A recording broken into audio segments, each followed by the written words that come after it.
Astaghfirullah Rabbal baraya. Astaghfirullah minal khataya. Rabbi zidni ilman nafi'an wa wafiqni amalan sholihan. Astaghfirullah Rabbal baraya. Astaghfirullah minal khataya. Rabbi zidni ilman nafi'an wa wafiqni amalan sholihan. Alhamdulillah. Bismillahirrahmanirrahim. Assalamualaikum warahmatullahi ta'ala wabarakatuh. Alhamdulillahi malikil alam, hamdan yuwafi ni'amahu wa an'am. Wassalatu wassalamu ala habibis salam dalilil khair fi mulkiz zalam wa ala alihi wa sahbihi kiram. Amma ba'du. Rabbi shrah li sadri wa yassir li amri wahlul 'uqdatam min lisani yafqahu qawli.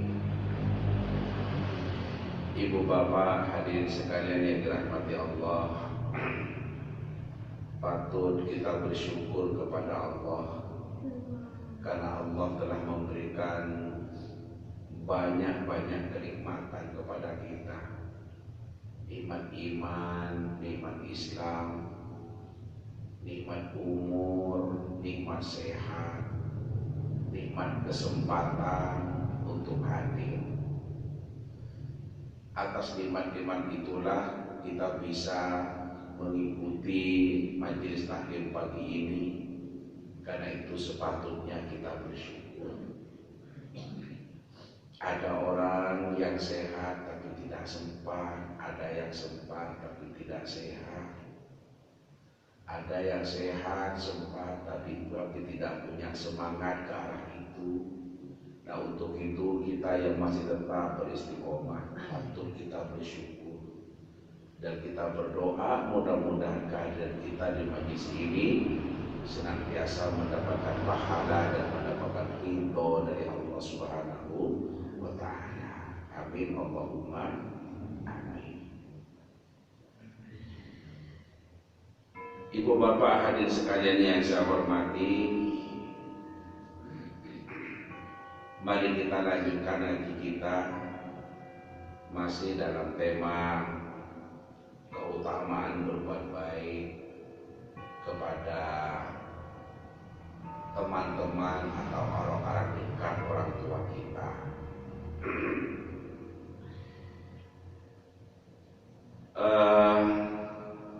Bismillahirrahmanirrahim. Wa an Aisyah radhiyallahu anha qalat, dari Siti Aisyah semoga Allah ridha kepadanya, qalat beliau berkata, Siti Aisyah yang berkata. Siti Aisyah ini adalah istri Rasulullah. Dari sekian istri Rasulullah adalah beliau paling muda. Qalat Siti Aisyah atau istri Rasulullah berkata, apa kata beliau? Ma wirtu ala ahadin min nisa'in Nabi sallallahu alaihi wasallam. Saya tidak pernah cemburu kepada istri-istri Nabi. Mawirtu ala Khadijati radhiyallahu anha, melebihi kecemburuan saya pada Khadijah. wa ma ra'aituha qattu, padahal saya tidak pernah berjumpa dengannya, artinya dengan Siti Khadijah. Walakin kana yuksiru dzikraha, tetapi karena Nabi sering menyebut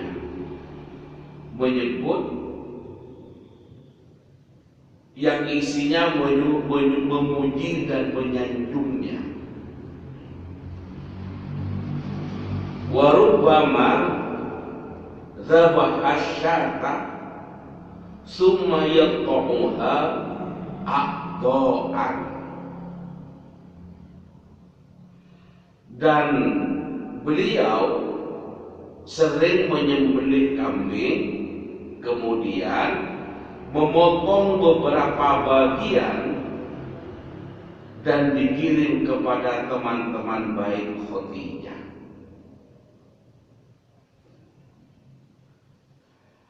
Summa yab'atsuha fi sadaiqi Khadijah farubbama qultulah.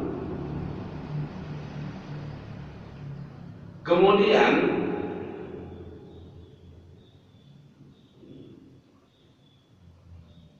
memberinya kepada teman-temannya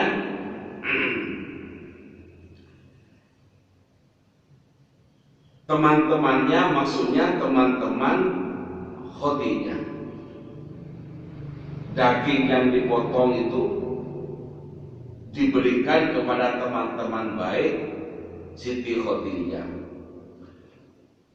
Farubbama qultu lahu,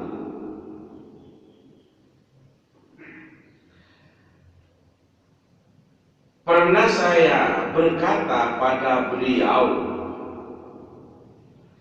ka'an lam yakun fid dunya imra'atun illa Khadijah, seolah-olah di dunia ini tidak ada wanita lain selain Khadijah. Fayaqulu, kemudian Rasulullah menjawab, innaha kanat wa kanat wa kana li minha waladun. Sesungguhnya Khadijah itu begini dan begitu, dan hanya dengan dialah aku dikaruniai anak.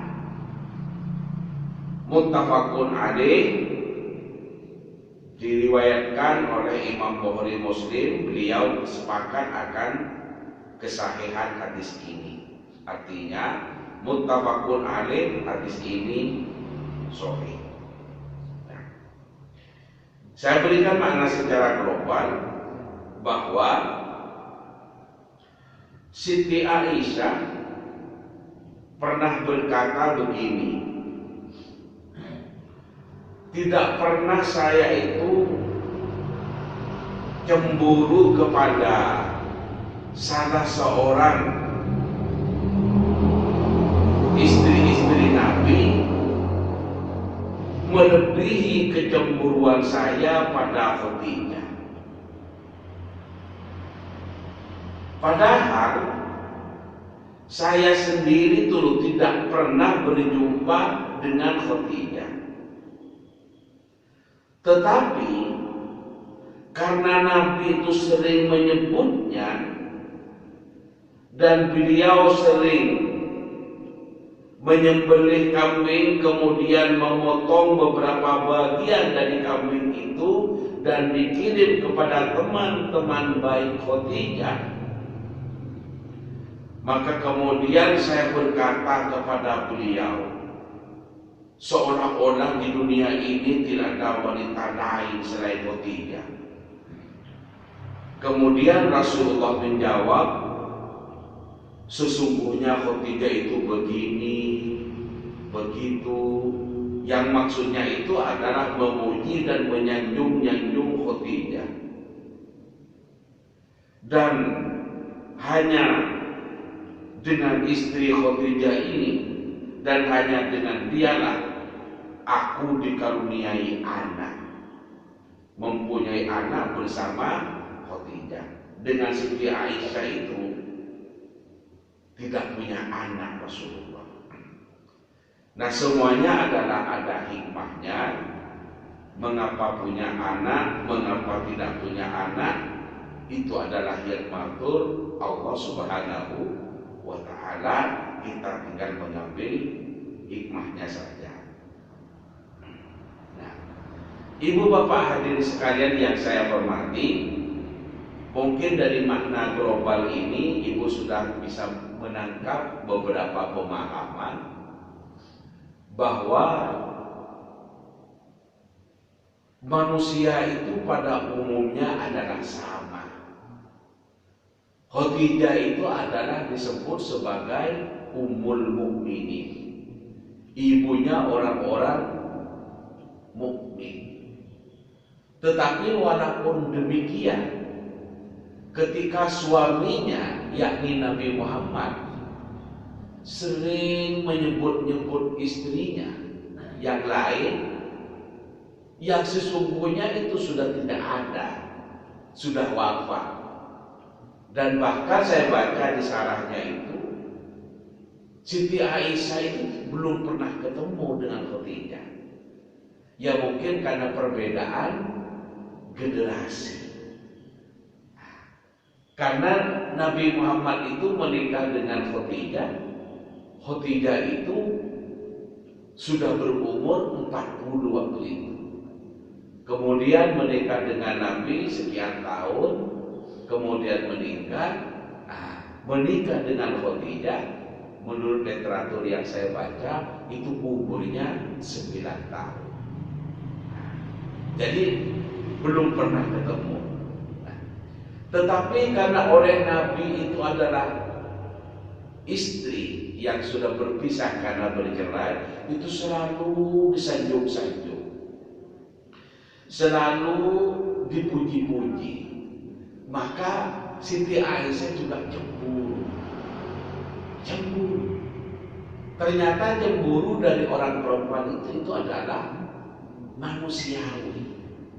Orang perempuan itu kalau cemburu pada perempuan lain yang sering disebut-sebut oleh suaminya, yang sering dipuja-puja, disanjung-sanjung, itu adalah karakter perempuan, memang demikian.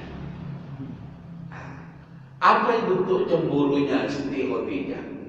Siti Khadijah mengatakan, kok kayak tidak ada perempuan lain di dunia ini selain Khadijah. Nah, Siti Aisyah cemburu. Oh, saya lebih muda, saya lebih cantik, mungkin begitu. Saya lebih cinta, saya lebih menyayangi Rasulullah. Dan disebut-sebut di hadapannya. Ternyata cemburu. Nah, kalau saya menyimpulkan bahwa perempuan itu secara naluri memang memiliki kalau dibanding-bandingke atau disebut-sebut perempuan lain yang dipuja-puja, yang disanjung-sanjung di hadapan istrinya. Sampai Siti Aisyah menyampaikan atau mengatakan, kok kayak tidak ada perempuan lain di dunia ini selain Khadijah. Kemudian setelah Siti Khadijah mengatakan demikian, Rasulullah menjawab, menanggapi apa yang dikatakan oleh Khadijah. Innaha kanat wa kana li minha waladu. Sesungguhnya Khadijah itu begini, begitu. Ini adalah bahasa simpul, bahasa singkat yang maksudnya itu adalah memuja-muja dan menyanjung-nyanjung Khadijah karena keluhuran akhlaknya Khadijah. Khadijah itu Pak adalah saudara. orang yang kaya raya pada masanya. Tapi karena keluhuran akhlaknya, dia tulus membela dakwah suaminya, bukan hanya mendukung agar melaksanakan dakwah dengan lancar, tapi juga berani mengorbankan harta kekayaannya. Padahal Khadijah itu adalah seorang saudagar yang kaya raya. Sampai akhir hayatnya Khadijah tidak punya apa-apa, disumbangkan kepada Nabi untuk kepentingan dan kelancaran dakwahnya. Ini betapa istri yang berakhlak mulia. Yang rata-rata manusia itu adalah ingin mendapatkan sesuatu dari suami, ingin memperoleh harta dari suami, tapi ini sebaliknya, hartanya yang banyak dan berlimpah itu diberikan kepada suami, kepada Rasulullah untuk kepentingan dakwahnya, untuk menyampaikan ajaran agama Allah. Ini betapa luhurnya akhlaknya. Satu. Yang kedua, Siti Khadijah itu rela, ridho menyumbangkan hartanya itu kan menunjukkan bahwa orang berjuang itu butuh pengorbanan. Pengorbanan mulai dari tenaga, pikiran, waktu, sampai kepada biaya. Khadijah yang dikenal sebagai saudagar, yang kekayaannya melimpah, bukan hanya berkurang hartanya, tetapi habis diberikan kepada Rasulullah untuk kepentingan dakwah. Ini kan menunjukkan bahwa Khadijah itu sadar kalau perjuangan itu memang butuh modal, butuh biaya. Karena itu maka tidak ada larangan dalam Islam itu orang itu memiliki harta, karena dengan harta itu manusia bisa berbuat sesuatu, termasuk juga bisa melancarkan jalan dakwahnya dengan baik. Apa-apa itu memang butuh biaya. Butuh biaya. Karena itu tidak boleh manusia itu anti pada rezeki, anti kepada harta. Bahkan di dalam Islam itu diperintahkan untuk berzakat. Bagaimana bisa berzakat kalau tidak memiliki harta? Harta yang mana yang mau dizakati kalau kita tidak punya harta? Dengan demikian maka Islam tidak melarang umatnya untuk memiliki sejumlah harta, tetapi yang ditekankan dalam Islam, satu, harta itu harus diperoleh dengan cara yang halal.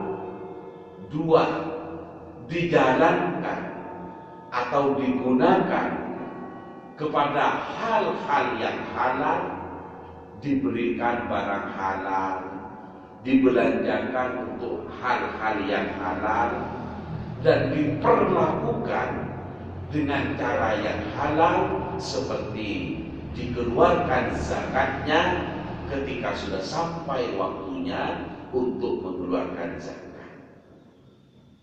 Bukan sekadar zakat fitrah, tapi zakat mal atau zakat kekayaan. Dan itu semua ada aturannya. Berapa persen yang harus dikeluarkan, kapan waktunya harus dikeluarkan. Yang harus dikeluarkan itu yang bagian yang mana, apakah modalnya juga perlu dizakati atau dikeluarkan setelah dipotong biaya operasional, gajinya karyawan, dan lain sebagainya. Nah, dengan demikian maka sesungguhnya harta dalam Islam itu adalah hak orang lain. Ada hak orang lain. Siapa yang punya hak itu? Adalah hak para fakir miskin, al-ghani wal muqtar. Baik fakir miskin yang menunjukkan kemiskinannya kemudian minta untuk dikeluarkan zakatnya kepada orang yang berkewajiban zakat, atau orang yang menerima tidak menunjukkan kemiskinannya, tidak minta-minta kepada orang yang berpunya, walaupun dia adalah tergolong sebagai fakir dan miskin. Itu yang disebut dengan al-qani wal muqtar. Maka kalau tidak kita berikan kepada orang yang berhak tersebut, nah kita adalah berdosa. Jadi wajib bagi orang yang memiliki kelebihan rezeki untuk dizakati rezekinya manakala sudah sampai nisabnya dan sampai waktunya.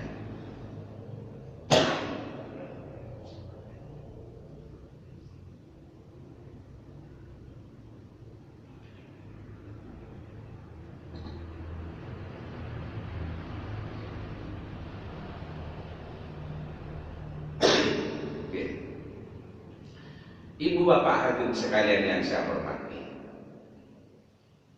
Kemudian yang kedua,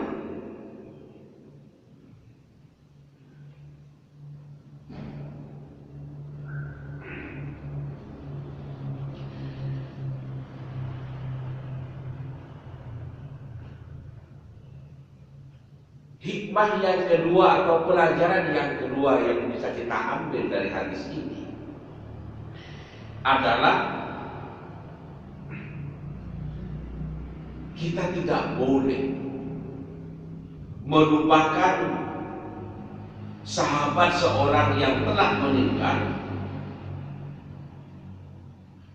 yang pada masa hidupnya itu adalah merupakan teman baiknya. Kita tetap wajib memuliakan sahabat dari orang tua kita, sahabat dari istri kita, atau bagi istri, sahabat dari suami kita, sahabat-sahabat yang baik itu tidak boleh kita melupakan. Kita tetap harus menjaga jalinan silaturahim.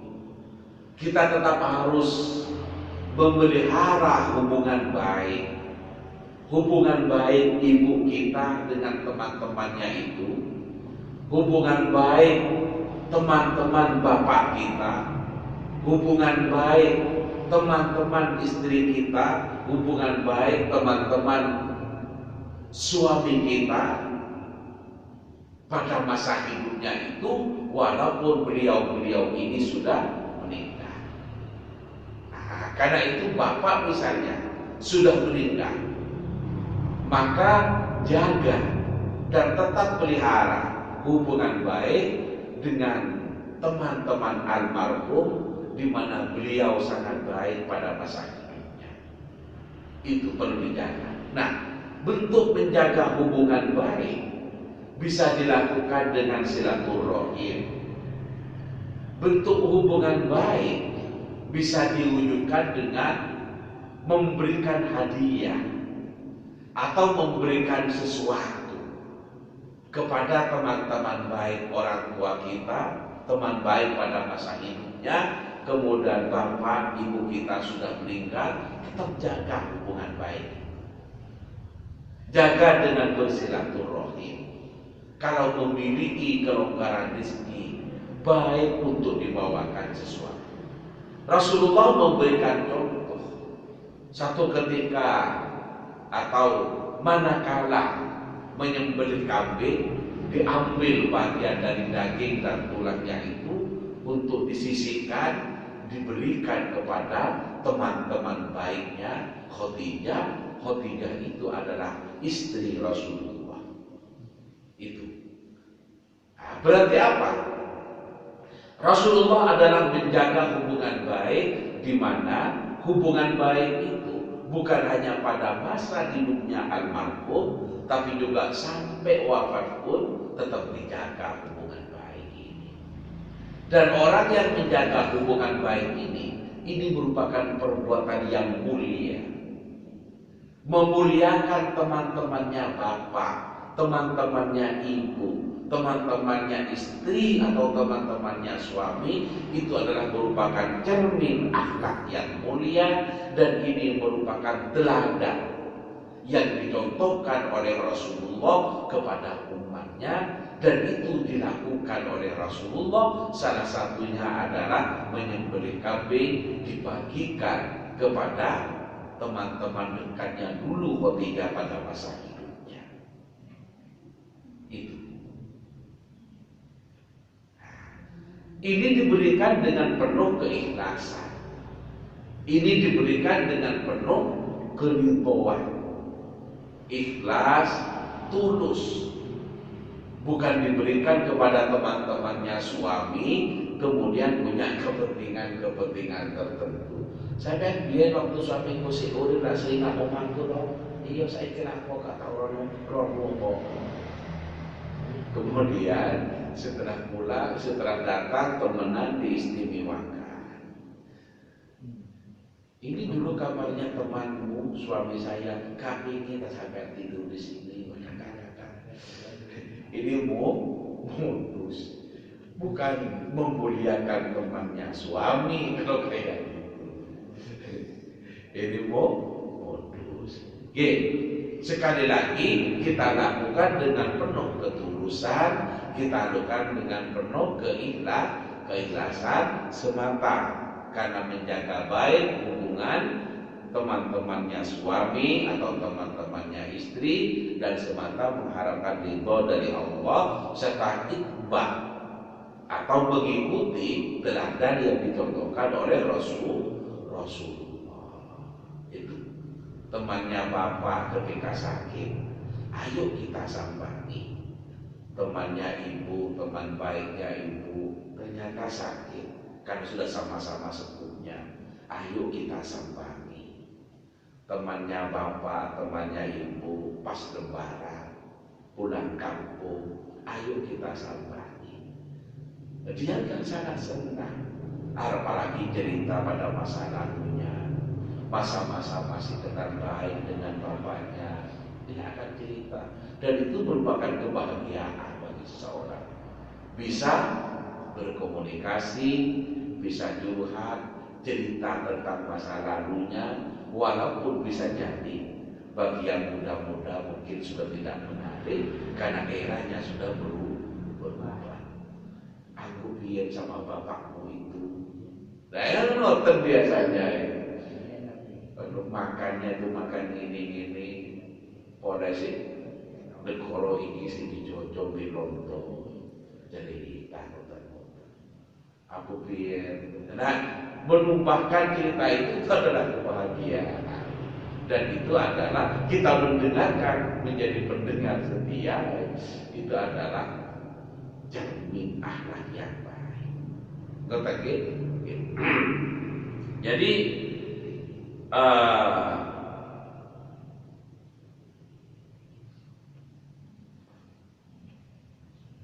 tidak melupakan sahabat seseorang yang telah meninggal, termasuk pemuliaan, termasuk akhlak yang baik.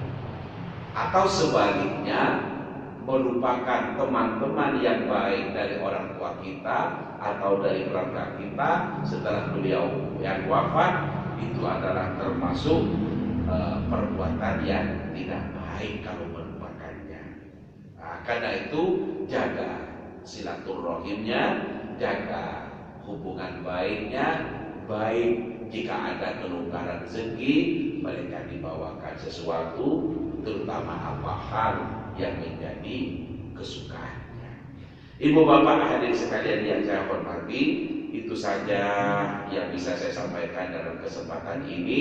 Semoga kita semua diberi kekuatan lahir batin oleh Allah untuk bisa meneladani akhlak-akhlak baik yang dicontohkan oleh Rasulullah ini. Monggo kita akhiri dengan doa, dan sebelum berdoa mari kita bersama-sama membaca Fatihah. Kita tunjukkan kepada Nabi kita, Nabi Muhammad Rasulullah Sallallahu Alaihi Wasallam, keluarga beserta para sahabatnya.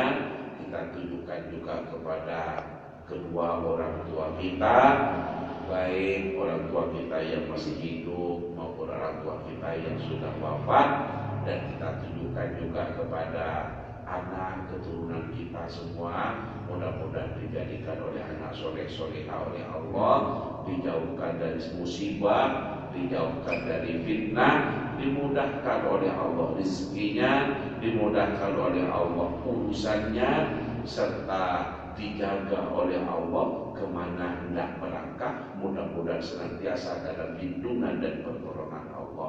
Ala hadhihi niyyah wa bi kulli niyyatin sholihatin. Al-Fatihah. A'udzu billahi minasyaitonir rajim. Bismillahirrahmanirrahim. Alhamdulillahirabbil alamin. Arrahmanir rahim. Maliki yaumiddin. Iyyaka na'budu wa iyyaka nasta'in. Ihdinas siratal mustaqim.